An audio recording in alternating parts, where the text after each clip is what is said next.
भाभी और देवर के रिश्ते को भारतीय समाज में बहुत ही पवित्र और सम्मानजनक माना जाता है।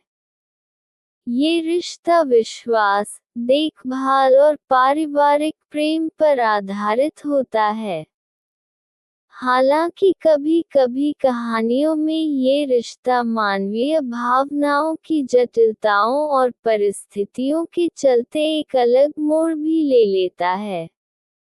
एक काल्पनिक प्रेम कहानी। शीर्षक: अनकही मोहब्बत। कहानी का सार: शहर के एक छोटे से गांव में रहने वाले देव और उसकी भाभी सुमन की कहानी है।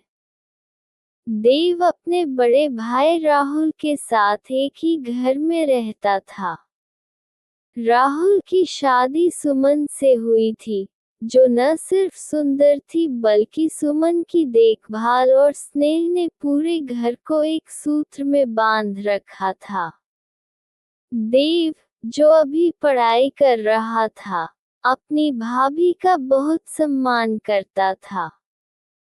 भाभी सुमन भी उसे एक छोटे भाई की तरह मानती थी।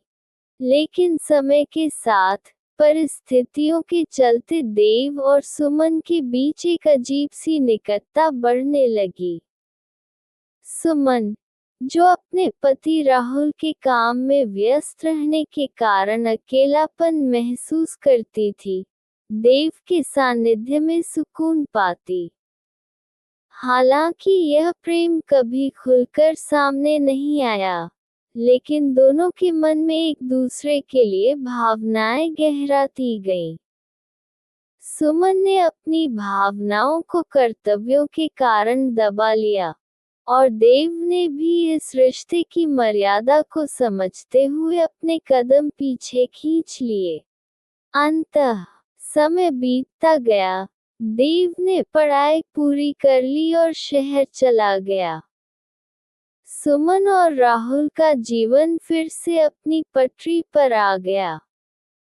देव और सुमन के बीच का ये रिश्ता कभी शब्दों में बयां नहीं हुआ, लेकिन उनके दिलों में एक अनकहा एहसास हमेशा जिंदा रहा। संदेश: ये कहानी यह सिखाती है कि रिश्तों की मर्यादा और समाज के मूल्यों का सम्मान करना कितना महत्वपूर्ण है। प्रेम एक खूबसूरत एहसास है, लेकिन इसका स्वरूप परिस्थितियों के अनुसार बदलता है। नोट: ये केवल एक काल्पनिक कहानी है। इसका किसी वास्तविक घटना से कोई संबंध नहीं है।